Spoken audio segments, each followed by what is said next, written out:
there's only 700 endangered mountain gorillas left in the entire world. And really, they're all found right here in the Central African nations.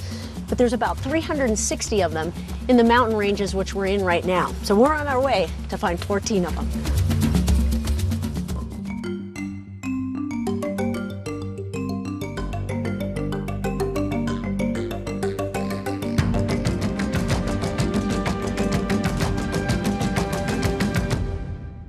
Hi everyone, I'm Julie Scardina here at Busch Gardens, Tampa, and this is Mayombe Reserve, home to 7 western lowland gorillas, one of which was discovered pregnant soon before I left for an African adventure to view gorillas in the wild.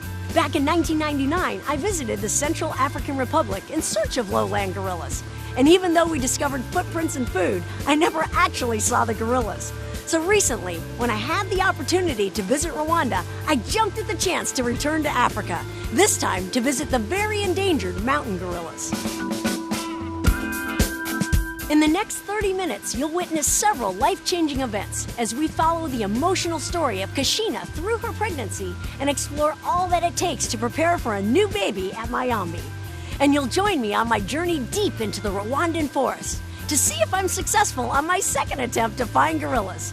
All this and a whole lot more coming up right now in this episode of Saving a Species, The Gorilla Story.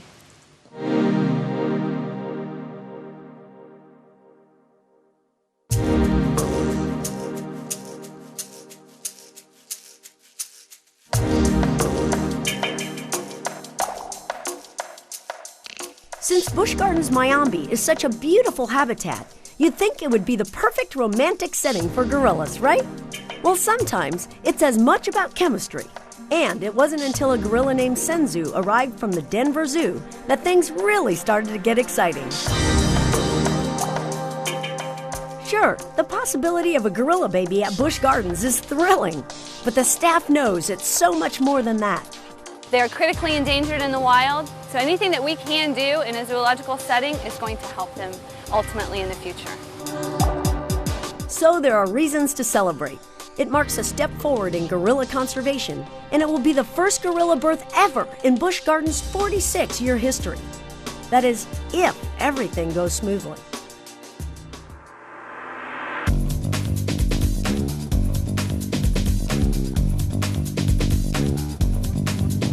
In the medical area behind the scenes at Mayombe, Dr. Ray Ball leads Kashina's extraordinary veterinary team. They're all aware that a gorilla birth in a zoological park is quite remarkable. It's not a very common event at all, so it's quite noteworthy in general for the species, and it is our first here at Busch Gardens, so we're all very excited and anxious to see this come out well. The gestation period, or length of pregnancy for a gorilla, lasts 8 to 8.5 months. Adult female gorillas, although smaller than males, are still big, weighing on the average of around 200 pounds. Plus, they're strong. From the very beginning, Kashina and her keepers work with each other to make sure Kashina stays healthy and comfortable, while both she and the staff remain safe. We first saw some breeding with Kashina around April 11th, and 2 weeks after that we followed up with an over-the-counter pregnancy test that you would find at just a regular local pharmacy. After that, we verified it a couple more times, and then we started the ultrasound training. Kashina's ultrasounds are done on a completely voluntary basis. On cue, she climbs the mesh and presents herself for these important medical exams. One thing Dr. Ball may be able to tell from the ultrasound is whether or not Kashina will be able to deliver the baby naturally. If there are complications, she might need a surgical operation to deliver the baby. And just like in humans, it's called a cesarean or C-section.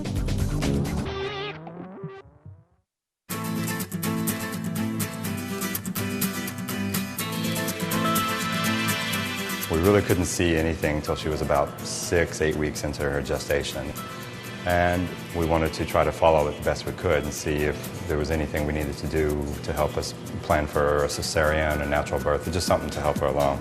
So we've been doing it on a sort of an infrequent basis just to see, one, that she's still pregnant, if we can get an idea of the size of the baby, and just, get an overall assessment and make sure everything's going along well. Making sure all is going well during the pregnancy is certainly important. That little circle right there, yeah, that's probably part of the baby. But the team is uncertain how Kashina will react to the baby after it's born. So learning how to be a good mom becomes a big part of Kashina's training. After all, gorilla babies are still babies. They are very tiny in comparison, especially to human babies. They're only about 3 to 4 pounds. Since baby gorillas are completely dependent on their mothers until they're at least 6 months old, the bond between mom and baby is crucial. So the team invents some creative techniques to teach Kashina how to care for her newborn. These are stuffed gorillas that we're planning to use for Kashina's training. What we're going to do is we wanted to use an object that looks similar to a gorilla baby. That way she can get used to seeing it, bringing something up to the mesh, presenting a bottle to it in case we do have that worst case scenario. We have a vest that we wear around, so she sees me holding that baby venturally whenever I'm working with her. They learn from visual. So we're hoping by her watching me carry the animal around that she will learn how to carry her baby around.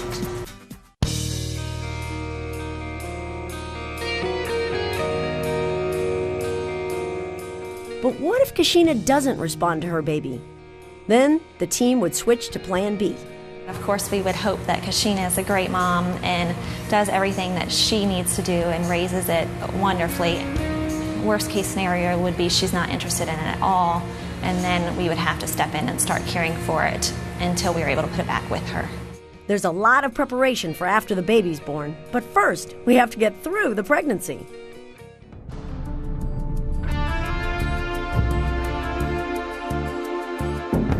Last night we came into the house and we noticed there was a little bit of blood spots on the floor.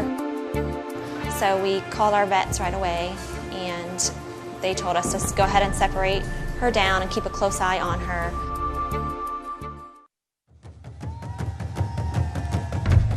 Well, we've been hiking now for about an hour. Have seen some signs, a little poop back there on the road, but the guides are going up forward and to see if they can find exactly where the gorillas are. So we're keeping our fingers crossed. Stay with us.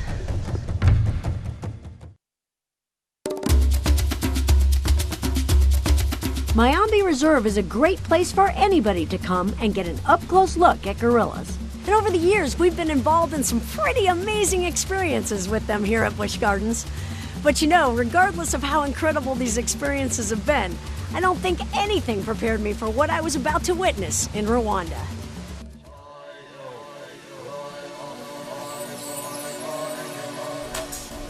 Gorilla poop. Great sign that the gorillas have been here. And definitely they're vegetarians. Gorillas are members of the great ape family, which is comprised of 2 primary species, eastern gorillas and western gorillas.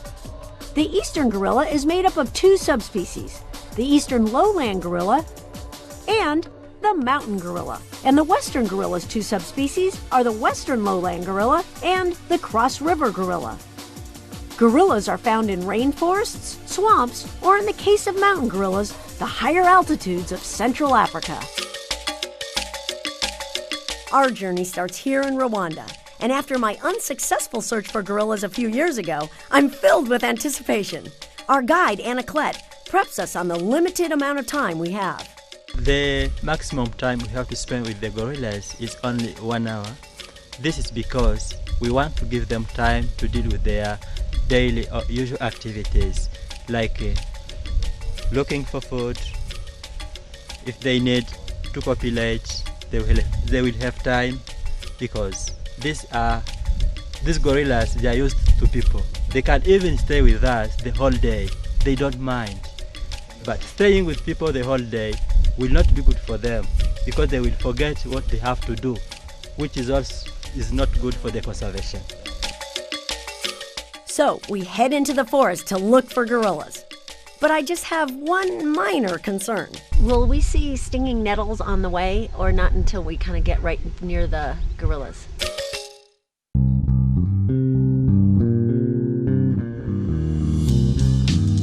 The air is cool, but as we walk, we warm up quickly.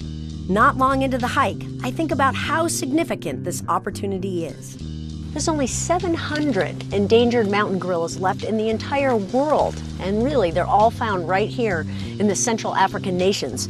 but there's about 360 of them in the mountain ranges which we're in right now. So we're on our way to find 14 of them. And along the way, you never know what you'll run across. Buffalo feces. Very, very fresh. Watch where you step. Actually, I'm more concerned about where I put my hands. Who knows? Gotta put my gloves back on in case we run into any stinging nettles. All right. One thing's for sure. The park has plenty of the gorillas' favorite foods. Look at, this is what the gorillas feed on, is these little shoots here. They actually just break them off. And look at that. Peel off the outer part, and inside, hearts of bamboo. Very good. Mostly what they want is this part. It's like a sugar cane. Heart of bamboo? Let me try it. Bamboo, yeah. The gorillas know what's going on. I tell you, that's good stuff. Like in Okay, this I'll share. area, there are so many bamboo shoots. That's good. I'm moving out here. It's good stuff. As we get deeper into our trek, I wonder if we're going to see those gorillas. And I wonder about something else. We need gloves for the nettles? Yes. Okay, keep them on. I guess I'm just thinking about the nettles there. Anaclet believes we're getting closer to the gorillas. And as we start a steeper climb up the mountain, suddenly he does something that really touches me. You're actually asking the gorillas? Yes. Okay. That we are coming, we are approaching. May we enter?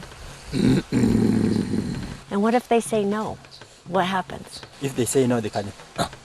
They don't want. Okay. And But if they say don't yes? reply, they will Okay. keep quiet. Okay. Wow. They asked permission. That is so cool. Maybe that's what we didn't do on my 1999 trip. Because today, asking permission gives us great results.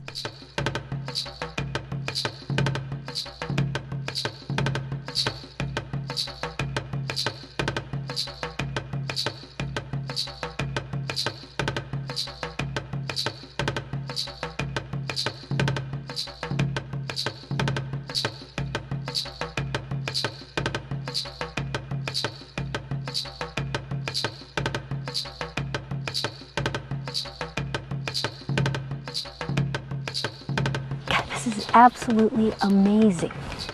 We didn't really have to hike that far. The gorillas are on the edge of the bamboo forest and they're sitting right out in the open, which isn't very common at all. Normally people are having to hike for hours. They're having to go through the bamboo forest, through the stinging nettles, and the gorillas are right here in front of us. Our whole group is just amazed. This is better than I ever expected.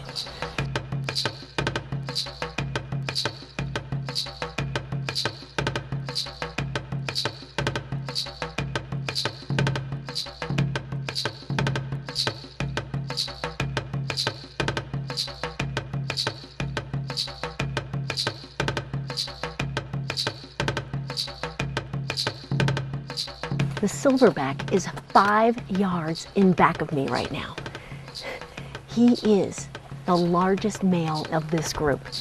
And look at this, the baby is crawling up right in front. I've got to move out of the way because the baby is coming right up to us. The silverback is very protective of the group and he will actually fight to the death in order to protect them. So that's why we're staying out of the way.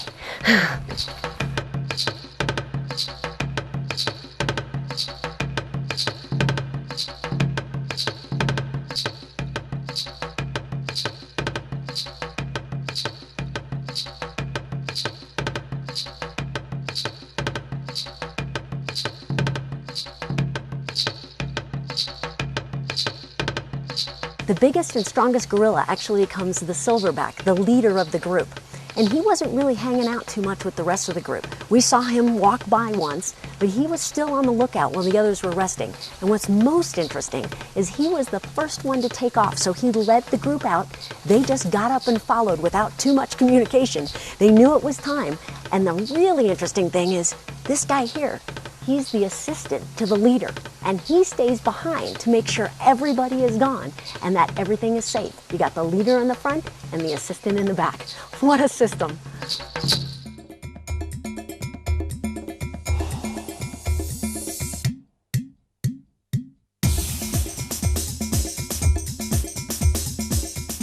After a very quick hour, it's time to head back to camp. Thank you very much. As long as you are within the country, I'm sure you will be discovering many things from Rwanda. Thank you. Thank you. Oh my gosh, this was incredible. Never expected it to be this good. Thank you. And the rest of the group shares my enthusiasm. It's just life-changing in the sense that you have a total appreciation for wildlife and the need to conserve. As a photographer, you want to see at least an eye or nose or something like this. Heck, we come out here today and they're in broad daylight. And they were kind enough to share an hour of their lives with us. It was insane. It was absolutely insane. I never thought in a million years I'd ever get that close to a gorilla. It doesn't get any better than this. Even Anna Klett, who sees the gorillas every day, still appreciates them at the deepest level. I love animals. I love gorillas. I love them. I want them to stay there, to increase their number, so that even my children maybe have opportunity to see them in their future. I love them. I love conservation. What an incredible day. A day that none of us would trade for the world. And as it comes to an end, I remember something that struck me when I was watching the gorillas. Something back home that I have to look forward to. When I see these babies, I think of Kashina, who's pregnant right now at Busch Gardens, Tampa Bay. We're all waiting. We're doing everything we can to make sure it's a healthy and successful birth. Okay, I finally found why we're actually wearing the gloves. These are stinging nettles. And if they get on your skin, they actually burn. And it doesn't go away for quite a while. So that's why we were told to wear the gloves. They're right here in the area of the gorillas.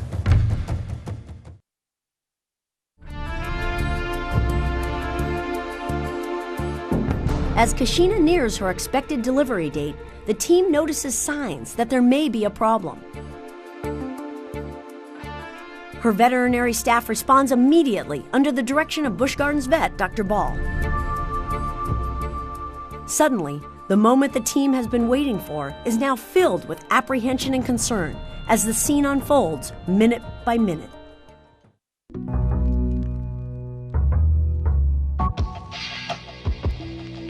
Quickly, Kashina is prepped for an ultrasound to determine the severity of the problem.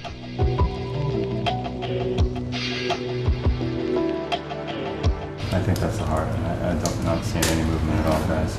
I'm not seeing the baby move. But then there's movement. Right down there. Nope, I think. Yep. There's something going. I'm just gonna try to count that.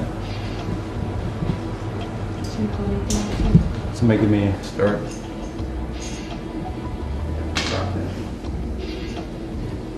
5 seconds. 10 seconds. 15 seconds. I had 30. What's mom's? 135. And 120. We got a disparity there, so I think that's not good. At this moment, based on his assessment, Dr. Ball decides to do a cesarean section. A decision that will hopefully save Kashina and her baby.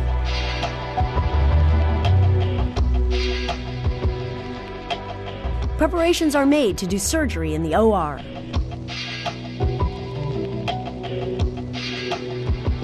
Since gorilla births are so similar to human births, a local OB/GYN, Dr. Lynch, had been consulting throughout Kashina's pregnancy. So now she joins the surgical team as they work to deliver the baby.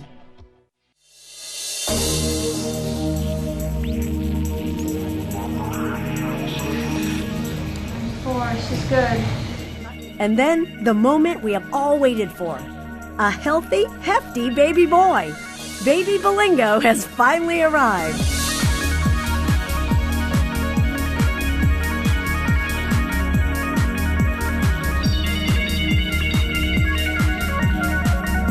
The team is elated as mom starts on her course of recuperation and baby starts a whole new life. I know it happens all the time on a daily basis all over the world.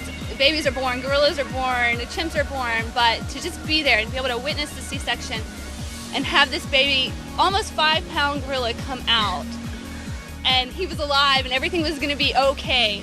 It was just very, very hard to explain, other than just the most exciting thing I think I've ever done, even giving birth to my own children. One major hurdle is overcome, but another is on the horizon. Remember all the training that went into preparing Kashina to be a good mom? Well, we hope it works, but only time will tell.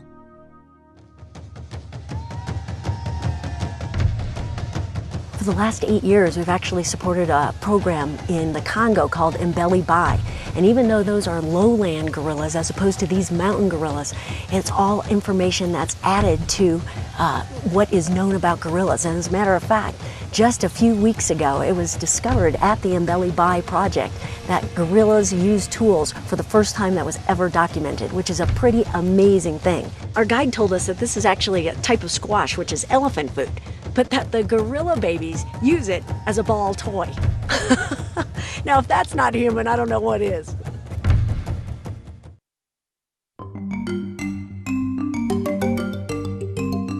So just how big is it to have baby Belingo born at Busch Gardens?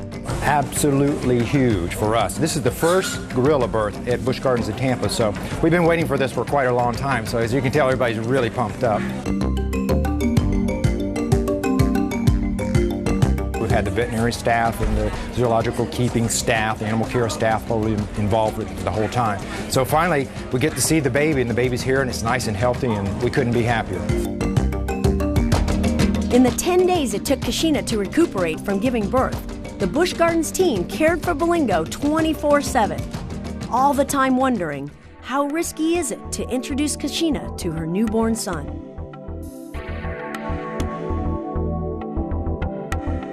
We felt it was definitely important to take that chance, because that is the most important thing, that he is raised by her and not by us, even for a few months. Knowing how significant the mother-baby bond is, it was important to reunite Kashina with Belingo. This introduction was thought through as carefully as every other step of this entire process. We fed him a bottle. We had the black fur vest that he was used to clinging onto. He was quite content. He didn't cry at all. We secured the bedroom, and then we opened the door, and she immediately, without any hesitation, came over, kind of picked him up off that rug, threw that rug aside, and she took off into a corner with him and was holding him and kissing him and grumbling and happy singing with him immediately. And we just did the observations, and she's not put him down since.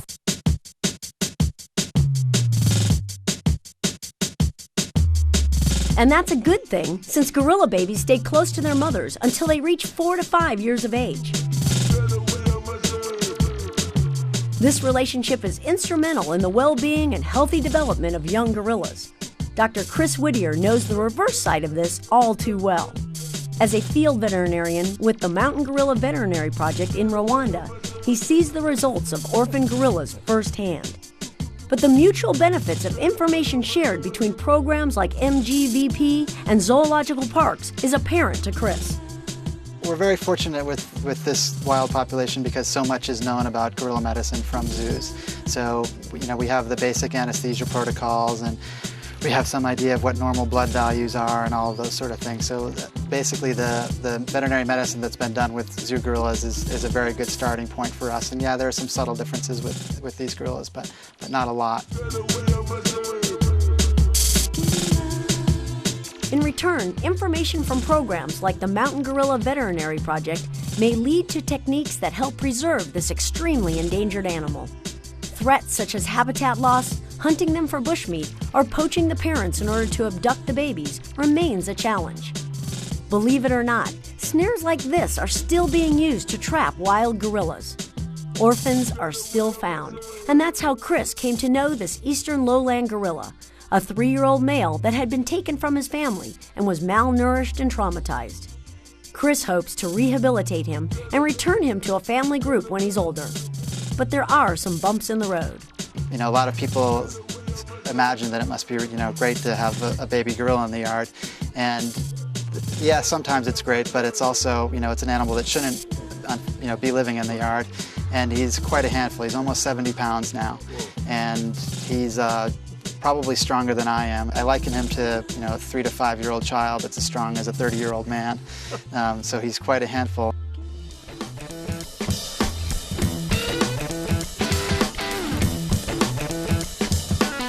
But there is some good news. Increased security in African parks has reduced poaching. Ecotourism, native education, and government support have all helped to increase awareness of the gorilla's plight. And as people become more aware, they become more involved. And that's the answer to saving endangered species.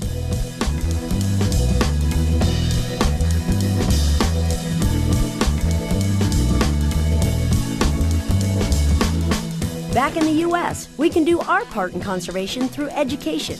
And today, Kashina and Bolingo are doing great and can be seen at Mayambi Reserve. Kashina is a doting and caring mother, and Bolingo is exploring his new environment from a perfect vantage point.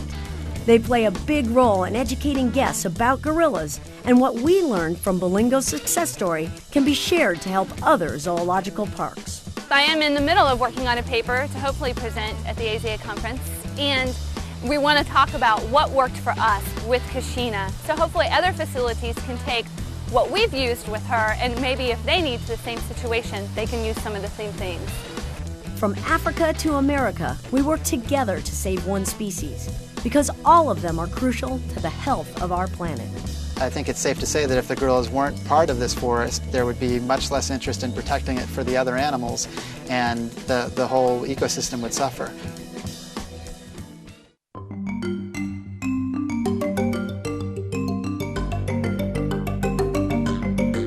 The birth of Bolingo was remarkable for many reasons. In addition to making history here at Busch Gardens, he's a new link in the gorilla's species survival plan, and he'll play an important role in education and demonstrating just how amazing gorillas really are. From Busch Gardens and SeaWorld, I'm Julie Scardina. Thanks for watching The Gorilla Story. Hi, I'm Jenny Bush, Conservation Ambassador for the Anheuser-Busch Adventure Parks. SeaWorld, Busch Gardens, and Discovery Cove are dedicated to the conservation and preservation of wildlife. And we believe the stories like the one you just experienced need to be told. The primates featured in this program are just a few of the many species that benefit from the SeaWorld and Busch Gardens Conservation Fund, a nonprofit charitable organization dedicated to habitat protection, wildlife research, animal rescue, and conservation education. Your support for the continued viewing of programs like this is appreciated. I encourage you to learn all you can about animals and their environment. Remember, we're all interconnected. What happens to them eventually happens to us, so we need to protect them and their habitats. Together, we can make a difference.